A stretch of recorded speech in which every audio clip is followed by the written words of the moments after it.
Hello साथियों, स्वागत है आप सभी का एक बार फिर से आपके अपने पसंदीदा चैनल ऑफिशियल गुरुजी क्लासेज में। साथियों, हम लोगों ने समाकलन का एक्सरसाइज 7.1 पूरी तरह से फिनिश कर लिया है। अगर उसमें आपको किसी भी क्वेश्चन में डाउट आता है तो आप हमारे टेलीग्राम चैनल ऑफिशियल गुरुजी क्लासेज पे उन क्वेश्चनों को सेंड कर सकते हो। साथियों, कमेंट बॉक्स में आप ये भी बता सकते हो कि कौन से चैप्टर्स में आपको ज्यादा प्रॉब्लम आ रही है, तो वो चैप्टर्स आपके लिए मैं पहले सॉल्व करवा दूंगा। ठीक है मेरे भाई, तो आइए समाकलन के इस पार्ट में हम लोग 7.2 के क्वेश्चनों का सलूशन देखने वाले हैं। ठीक है, आइए स्टार्ट करते हैं मेरे भाई। अगर बात करें, यहां पर एक स्टेटमेंट लिखा है। क्या लिखा है? 1 से 37 तक के प्रश्नों में प्रत्येक फलन का समाकलन ज्ञात कीजिए। इसका मतलब 1 से लेकर के 37 नंबर क्वेश्चन है, उसमें हमें क्या निकालना है? समाकलन ही निकालना है। और इस तरीके से इसमें पहला क्वेश्चन दिया है 2x अपान में क्या दिया है? 1 प्लस एक्स स्क्वायर दिया है। तो साथियों, अब यहां पर इस वाले पार्टिकुलर चैप्टर में इसमें जो लगता है सब्स्टिट्यूशन मेथड होता है, लगता है सब्स्टिट्यूशन मेथड को हम लोग बोलते हैं प्रतिस्थापन। क्या मेरे भाई? प्रतिस्थापन नियम पर आधारित क्वेश्चन होते हैं मेरे भाई। ये बहुत ही इंपॉर्टेंट है मेरे भाई। अगर ये सारी चीजें आप लोग ये चैप्टर पढ़ लेते हो तो इसका मतलब मैंने बताया था कि आपके कॉन्सेप्ट और भी स्ट्रॉन्ग तरीके से मजबूत बनते चले जाएंगे, स्ट्रॉन्ग होते चले जाएंगे। ठीक है, आइए स्टार्ट करते हैं। तो यहाँ पे दिया है इंटीग्रेशन मेरे भाई 2x दिया है, अपान में क्या दिया है? 1 प्लस में एक्स स्क्वायर और dx। अब अगर आप इंटीग्रेशन पढ़ने आए हो तो हम ये मान के चल रहे हैं आप लोगों को अवकलन आ रहा होगा। ठीक है, ये एज्यूम करके हम चल रहे हैं। तो साथियों, अगर हम लोग यहाँ पे ये चीज को अगर टी लेट कर लें, टी लेट कर लें तो अवकलन करेंगे तो 1 का 0 बनेगा और एक्स स्क्वायर का क्या बनता है? 2x बनता है। अवकलन आप पढ़ के आए होंगे, ऐसा हम मान के चल रहे हैं, क्योंकि इसमें अवकलन और समाकलन दोनों साथ साथ में चीजें चलती हैं। तो हमें क्या करना है? लेट करना है मेरे भाई। क्या? 1 प्लस में एक्स स्क्वायर बराबर में टी लेट कर लेना है। अब इसका जैसे ही लेट करते हैं मेरे भाई, इसके सापेक्ष जो यहाँ पे होता है उसके सापेक्ष हम अवकलन कर देते हैं। तो इसका 0 बनेगा, इसका क्या बनेगा मेरे भाई? 2x बनता है। 2x अवकलन आ रहा होगा ऐसा हम मान के चल रहे हैं। और यहाँ पे क्या होगा मेरे भाई? dt अपान में dx बनेगा। अवकलन की बात करते हैं, अगर हम बात करें d अपान dx 1 लिखा है तो इसका कितना बनता है? 0। अगर मेरे भाई d अपान dx और यहाँ पे एक्स स्क्वायर है तो जो पावर होती है वो पहले आती है और पावर में से मेरे भाई एक घट जाता है, और इस तरीके से ये क्या बनता है? 2x बनता है। चलो, मैंने अवकलन का भी थोड़ा सा बेसिक बता दिया। अब यहाँ पे क्रॉस मल्टीप्लाई करा लो मेरे भाई। जैसे ही हम लोगों ने क्रॉस मल्टीप्लाई कराया ना, जैसे ही क्या कराया? क्रॉस मल्टीप्लाई कराया, तो यहाँ पर क्या चीजें निकल के आएंगी?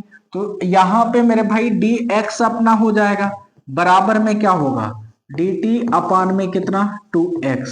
ये चीज निकल आएगा। अब यहाँ पे अप्लाई कर दो तो इंटीग्रेशन 2x अपान ये क्या हो जाएगा? t हो जाएगा। और यहाँ पे dx लिखा है तो dx की वैल्यू क्या हो जाएगी? dt अपान में 2x हो जाएगा। इससे ये क्या हो जाएगा? फिनिश हो जाएगा। अगर ये फिनिश हो जाएगा तो यहाँ पर चीजों को हम बता देते हैं मेरे भाई। तो इंटीग्रेशन ये क्या बनेगा? 1 अपान में t बनेगा और ये क्या बनेगा? dt बनेगा। और ये क्या बन जाएगा? log t हो जाएगा और प्लस में क्या हो जाएगा? c। तो log t का मान कितना दिया है? तो t का मान दिया है 1 प्लस में एक्स स्क्वायर, तो 1 प्लस एक्स स्क्वायर प्लस में c हो जाएगा। यही आपका क्या हो जाएगा मेरे भैया? राइट आंसर हो जाएगा। आई होप कि आप लोगों को ये चीज बिल्कुल अच्छे से समझ में आ गई होगी। अब बढ़ते हैं नेक्स्ट क्वेश्चन पे, और नेक्स्ट क्वेश्चन को हम देखने का काम करते हैं। ठीक है भैया, तो नेक्स्ट क्वेश्चन ये रहा आपके स्क्रीन पर। अब ये क्वेश्चन है तो इस क्वेश्चन को आप लोगों को बढ़िया आराम से बड़े मजे में देखना है। ठीक है, यहाँ पे क्या दिया है? 1 से 37 तक का समाकलन ही निकालना है। तो यहाँ पे log x दिया है, log x का क्या है मेरे भाई? होल स्क्वायर लिखा है, अपान में x दिया है। तो यहाँ पे अगर हम लोग इसको t लेट कर ले, क्या कर दें? टी लेट कर लें तो चीजें बिल्कुल आसान हो जाएंगी मेरे भाई। तो अब यहाँ पे लॉग एक्स को हम क्या करते हैं मेरे भाई, टी लेट कर लेते हैं, यानी यहाँ पर लेट। ठीक है, log x को हमने क्या लेट कर दिया, t। अवकलन करेंगे तो log का अवकलन क्या होता है, 1/x होता है। यहाँ पे कितना बन जाएगा, dt अपान में dx बन जाएगा। dx की वैल्यू निकाल लो भौकाल तरीके से, ठीक है भैया। तो dx बराबर अगर निकाले तो x इंटू क्या हो जाएगा, dt हो जाएगा। ये चीज निकल के आ जाएगी। अगर ये चीज निकल के आई तो यहाँ पर मेरे भाई रख दो। तो इंटीग्रेशन यहाँ पे क्या हो जाएगा, t, और ये क्या है मेरे भाई, होल पावर 2 अपान में x। और यहाँ पे अपने पास क्या होता है, dx होता है, तो dx की वैल्यू क्या हो जाएगी, x dt हो जाएगी। इसे काट दो मेरे भाई, तो इंटीग्रेशन t स्क्वायर dt हो गया। तो इसका अगर हम यहाँ पर देखें तो इंटीग्रेशन x की पावर n dx का अगर फार्मूला देखें तो ये क्या बनेगा, x की पावर n प्लस में 1 अपान n प्लस में 1 बनेगा। ये अपना क्या होता है, फार्मूला होता है। या तो मेरी बेसिक क्लास देखी होगी तो t के पावर 2 बचा बना है, तो इसका मतलब ये 3/3 हो जाएगा, प्लस में c हो जाएगा। अगर हम t की बात करें तो t का मान मेरे भाई क्या है, log x है। तो यहाँ पे log x की होल पावर कितना हो जाएगा, 3 अपान में 3 प्लस में क्या, सी। ये चीज अपना क्या हो जाएगा, राइट आंसर हो जाएगा। आई होप कि आप लोगों को ये चीजें बिल्कुल विधिवत और अच्छे तरीके से समझ में आ गई होंगी। अब बढ़ते हैं नेक्स्ट क्वेश्चन पे। नेक्स्ट क्वेश्चन आप लोगों के लिए है मेरे भाई। आप लोगों के लिए क्या है नेक्स्ट क्वेश्चन, यहाँ पर आपके स्क्रीन पर ये रहा अगला क्वेश्चन। ठीक है, आई होप आप लोगों को विजुअल हो रहा होगा, आप लोगों को अच्छे से दिखाई पड़ रहा होगा। यहाँ पर दिया है मेरे भाई क्या, इंटीग्रेशन 1 अपान में क्या दिया, x प्लस में x, और क्या दिया है log x। और यहाँ पे ये ब्रैकेट बंद कर लो और ये dx हो जाएगा। अगर हम लोग बात करें यहाँ से कॉमन क्या है, x कॉमन है, तो इंटीग्रेशन मेरे भाई dx हो जाएगा। x कॉमन कर लो तो क्या बनेगा, 1 प्लस में log x बन जाएगा। ठीक है, और यहाँ पर ये सारी चीजें हो गई। तो अगर हम इसको लेट कर लें तो x अपना क्या हो जाएगा, कम हो जाएगा, मतलब कट जाएगा। तो हम लोग लेट करते हैं, लेट क्या करते हैं, 1 प्लस में क्या, log x बराबर में t लेट कर लेते हैं। ठीक है, इसका अवकलन करेंगे भैया तो ये 0 बनेगा, log x का 1/x बनेगा, और इधर क्या बनेगा, dt अपान में dx बन जाएगा। तो dx की वैल्यू निकाल लो, तो dx की वैल्यू क्या निकलेगा, x dt निकल आएगा। क्या निकल आएगा, x dt निकल आएगा। ठीक है, तो यहाँ पर ये सारी चीजें आ गई मेरे भाई। अब अगर यहाँ पे रखने जाएं तो इंटीग्रेशन मेरे भाई ये dx है, तो dx की वैल्यू क्या हो जाएगी, x dt हो जाएगा। क्योंकि यहाँ पे dx की वैल्यू हटा के आपको क्या रखना है, x dt रखना है। x लिखा है लिख दो, और इतने की जगह पे मेरे भाई क्या आ जाएगा, t आ जाएगा, तो यहाँ पे t लिख लेंगे। ये से ये क्या हो जाएगा, कैंसिल आउट हो जाएगा। तो इंटीग्रेशन क्या बचा, dt अपान में t। और ये किसका होता है फार्मूला, तो मेरे भाई लॉग का होता है। ये log t और प्लस में क्या हो जाएगा, c हो जाएगा। अगर बात करें log t का मान कितना है, t का मान क्या दिया है, 1 प्लस में log x दिया है। तो 1 प्लस log x और प्लस में क्या हो जाएगा, c हो जाएगा। इस तरीके से ये अपना क्या बन जाएगा, राइट आंसर हो जाएगा। आई होप कि आप लोगों को ये सारी चीजें बिल्कुल विधिवत, जानदार, शानदार तरीके से समझ में आ गई होंगी। बढ़ते हैं अब अगले क्वेश्चन पे। अगला क्वेश्चन क्या है मेरे भाई, ध्यान से समझना, हर चीजों को बड़े बारीकी से समझना मेरे भाई। अगला क्वेश्चन ये रहा, साइन एक्स इंटू में क्या है, साइन, और ब्रैकेट में क्या है, कॉस एक्स है। अगर हम यहाँ पे बात करें, इस वाले क्वेश्चन में बात करें तो कॉस एक्स ये जो है ना, ये मेरे भाई एक तरीके से थीटा का मान है। किसका मान है, थीटा का मान है। तो यहाँ पे अपने पास इंटीग्रेशन क्या हो जाएगा, साइन एक्स हो जाएगा, इंटू क्या है मेरे भाई, साइन, और क्या है ब्रैकेट में कॉस एक्स है, और यहाँ पे dx लिखा है। ठीक है, इसको अगर हम लेट कर लें, क्या लेट कर लें, इसको अगर हम लोग t लेट कर लें भैया, तो चीजें और भी आसान हो जाएंगी। तो अब यहाँ पे हमने लिखा लेट, क्या लिखा, लेट लिखा, और यहाँ पे cos x को मैंने क्या लेट कर लिया, t। और जैसे ही लेट करते हैं मेरे भाई अवकलन करते हैं, और जैसे ही हम अवकलन करेंगे तो cos का अवकलन को क्या होता है मेरे भाई, माइनस साइन x होता है, फार्मूला होता है अवकलन में। ये क्या हो जाएगा, dt अपान में dx हो जाएगा। dx की वैल्यू निकाल लो, तो dx की वैल्यू निकलेगी dt अपान में क्या निकलेगा, माइनस साइन x निकलेगा। ठीक है, ये चीज निकल के आ जाएगी। अगर ये चीज निकल के आई तो आगे हम लोग अगर देखें भाई साहब तो ये क्या हो जाएगा, तो इंटीग्रेशन क्या होगा, साइन x होगा इनटू में साइन और ब्रैकेट में लिखा है तो t हो जाएगा, और dx की वैल्यू क्या हो जाएगी, dt अपान में क्या हो जाएगा, माइनस में साइन x हो जाएगा। ये चीज क्या हो जाएगी, कैंसिल आउट हो जाएगी। माइनस इंटीग्रेशन क्या हो जाएगा, साइन t, और ये क्या हो जाएगा, dt हो जाएगा। तो साइन t का क्या बनता है मेरे भाई, माइनस कॉस t बनता है, तो माइनस माइनस प्लस, और ये क्या हो जाएगा, cos t और प्लस में c हो जाएगा। यानी ये sin t जो बदलता है मेरे भाई इंटीग्रेशन में जो फार्मूला होता है माइनस कॉस का होता है, तो माइनस माइनस ये क्या हो जाएगा, क्योंकि ऑलरेडी ये माइनस में है और ये माइनस में चेंज होगा तो प्लस का cos t बनेगा। तो cos यहाँ पे t की वैल्यू क्या दिया है भैया, तो t की वैल्यू भी क्या दिया है मेरे भाई, cos दिया है, तो cos x हो जाएगा और प्लस में क्या हो जाएगा c। ये चीज आपकी राइट आंसर बना देगी। आई होप कि आप लोगों को ये चीजें विधिवत और आसान तरीके से समझ में आ रही होंगी। अब बढ़ते हैं मेरे भाई नेक्स्ट क्वेश्चन पे। नेक्स्ट क्वेश्चन आपके स्क्रीन पर ये रहा, जानदार तरीके से, शानदार तरीके से चीजें आपको पसंद आ रही होंगी, समझ में आ रही होंगी।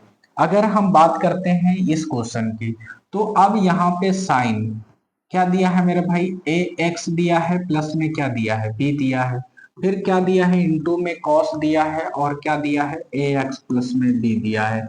ये चीज है मेरे भैया।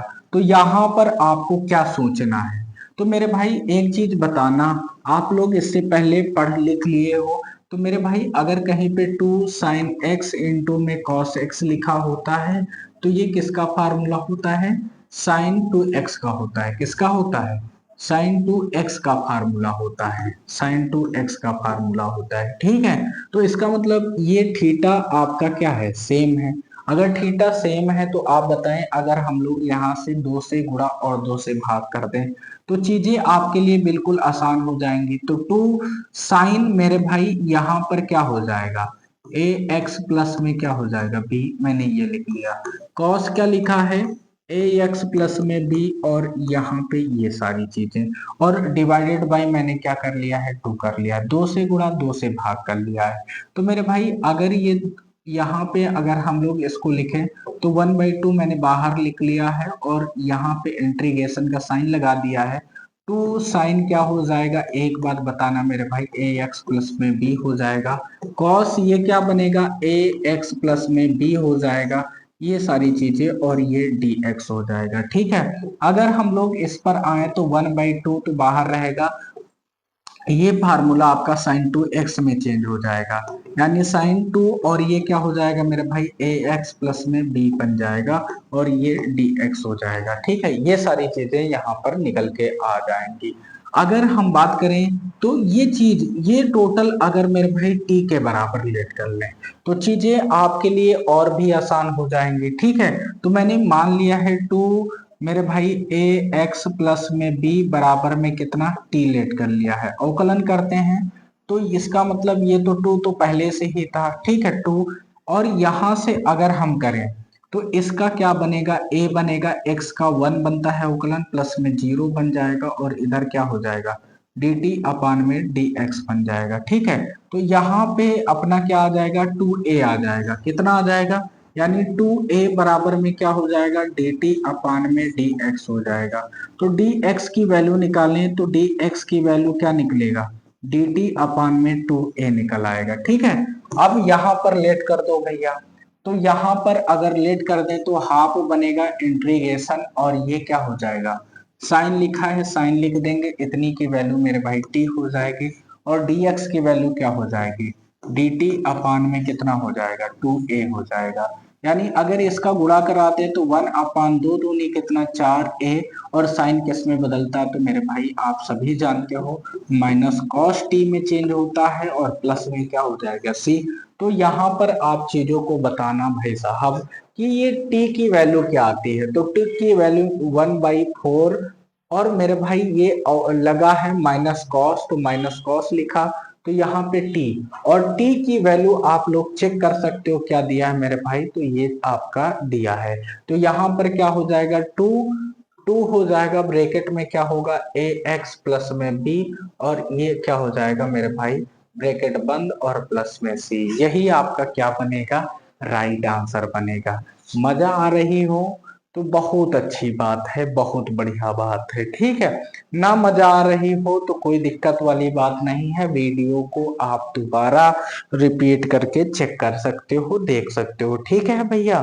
चलते हैं नेक्स्ट क्वेश्चन पे। नेक्स्ट क्वेश्चन अपना ये रहा, कौन सा रहा भैया, ये रहा। देखो कितने शानदार तरीके से चीजें सेव हो गई हैं।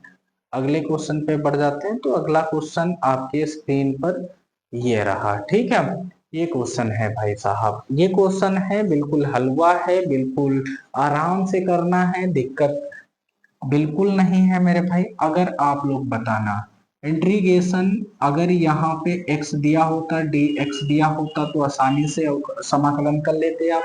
क्यों, क्योंकि किसी भी चीज की पावर अगर अंडर रूट लगा है तो उसका मतलब होता है हाफ पावर। क्या होता है, हाफ पावर होता है। तो यहाँ पर जो चीज दिया है तो वो बात समझे। इंटीग्रेशन दिया है, अंडर रूट क्या दिया है, ए एक्स प्लस में बी दिया है, और यहाँ पे डी एक्स दिया है। तो हम लोग लेट कर लेते हैं, क्या लेट करते हैं, ए एक्स प्लस में बी बराबर में टी लेट कर लेते हैं, ठीक। अवकलन करेंगे तो यहाँ पर a आ जाएगा, x का मान 1, और इधर क्या हो जाएगा, dt अपान में dx हो जाएगा। तो dx की वैल्यू निकाल लें तो dt अपान में क्या हो जाएगा, a हो जाएगा। ये सारी चीजें यहाँ पर निकल के आ जाएंगी, ठीक है। अगर हम बात करें यहाँ पर तो इंटीग्रेशन यहाँ पर क्या होगा, t होगा, अंडर रूट लगा है तो लगा लेंगे, dx को चेंज कर लेंगे किसमें, dt अपान a में चेंज कर लेंगे, और ये 1 अपान ए इंटीग्रेशन टी की पावर हाफ हो जाएगा, dt हो जाएगा। इसको सॉल्व कर लो, 1 अपान ए, यहाँ पे क्या होगा मेरे भाई, हाफ पावर है तो मैंने एक चीज सिखाया था, 2 में 1 जोड़ लो, 3/2, और इधर क्या हो जाएगा 3/2, और प्लस में क्या हो जाएगा सी, ये पलट जाएगा, यानी 2 अपान में 3a, और यहाँ पर t की पावर कितना आ जाएगा 3/2 प्लस में c आ जाएगा, ठीक है। अगर हम लोग आगे बात करें भैया, आगे बात करें तो आगे क्या होगा, 2/3a, 2 अपान में 3a मेरे भाई, ये चीज आ गया, और यहाँ पे t है ना, t का मान कितना आ चुका है, तो t का मान मेरे भाई आप देख सकते हो, ये रखा है आपका कितना, ax प्लस में b का होल पावर कितना हो जाएगा, तो होल पावर मेरे भाई 3/2 हो जाएगा, 3/2, और ये क्या हो जाएगा, प्लस में c हो जाएगा। इस चीजों को, इन चीजों को बहुत अच्छे तरीके से आप जान पा रहे होंगे, समझ पा रहे होंगे। अगर वीडियोस आपको पसंद आ रहे हैं, कॉन्सेप्ट समझ आ रहे हैं, तो चैनल को लाइक कर दीजिएगा, सब्सक्राइब कर दीजिएगा, दोस्तों के साथ शेयर कर दीजिएगा। तो फिर मिलते हैं नेक्स्ट वीडियो में, तब तक के लिए जय हिंद, जय भारत।